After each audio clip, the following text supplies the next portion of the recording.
मैं बांसवाड़ा संसदीय क्षेत्र की सारी जनताओं को खूब खूब धन्यवाद देना चाहूँगा।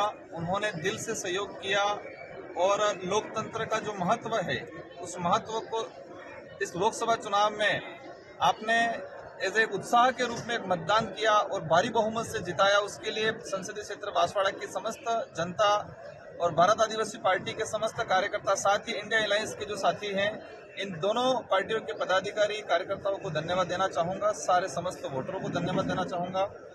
ये चुनाव एक ऐतिहासिक चुनाव रहा है। बांसवाड़ा चुनाव एक नॉर्मली जो लोकसभा चुनाव होता है उस तरह का चुनाव नहीं था, एक ऐतिहासिक चुनाव था। ये चुनाव ही इस क्षेत्र का भविष्य, इस क्षेत्र के आने वाली युवा पीढ़ी का भविष्य तय करने वाला चुनाव था और जनता ने ठान लिया था। मैं एक शब्द में कहें, मैं अधिकतर चुनाव में कहता था कि इस बार हम चुनाव में इस बार रगड़ा निकाल रहे थे और इस बार यहाँ की जनता ने और हमने रगड़ा निकाल दिया तरीके से। और साथ ही उपचुनाव बागीदोरा की अगर बात करें, बागीदोरा में भी जोरदार तरीके से रगड़ा निकाल दिया। कहते हैं कि वो तूफान आता है, बारिश आती है तो जो भी कचरा होता है सारा धुल जाता है। तो इस बार उपचुनाव बागीदोरा और लोकसभा बांसवाड़ा में शानदार, मतलब हमारे कार्यकर्ताओं ने, पदाधिकारियों ने, आम जनता ने भी खुद को अपने आप को राजकुमार समझ के अपने आप चुनाव लड़ रहे, इस तरह से मेहनत किया और शानदार परिणाम आया। मैं आपके चैनल से पुनः सभी को धन्यवाद देना चाहूँगा।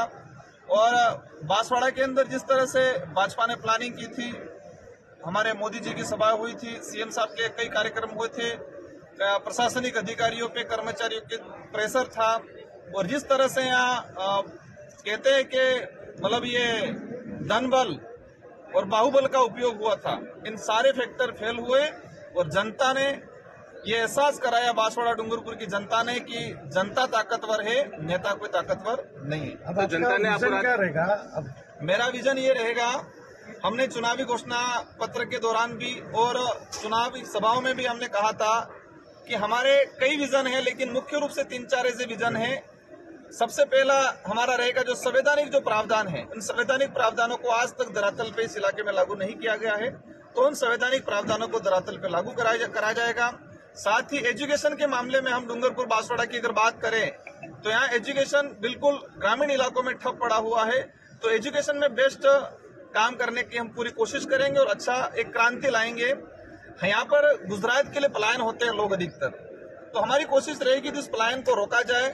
हमारे जो बेरोजगार भाई हैं, शिक्षित बेरोजगार हैं, इन सारे लोगों को कहीं न कहीं स्थानीय स्तर पे रोजगार देने का बड़ा प्लान लाएंगे। पेयजल को लेके, एग्रीकल्चर को लेके, और सबसे बड़ी समस्या हमारे सामने आ रही है कि इस इलाके में अगर गवर्नमेंट से हम डाटा उठा के देखते हैं और ग्रामीण इलाकों में धरातल पे जाके भी देखते हैं तो कुपोषण तेजी से बढ़ रहा है। तो मेरी प्राथमिकता ये रहेगी कि इस इलाके में कुपोषण पे काम किया जाए, सेंट्रल गवर्नमेंट से अच्छी से कोई स्कीम लागू करके ट्राइबल इलाके में कुपोषण को दूर किया जाए। इस तरह के अनेक प्लान हैं। हमारे पार्टी के पदाधिकारी समस्त लोग मिलकर एक विजन के साथ हम चुनाव लड़े थे और विजन के साथ ये 5 साल निकालेंगे।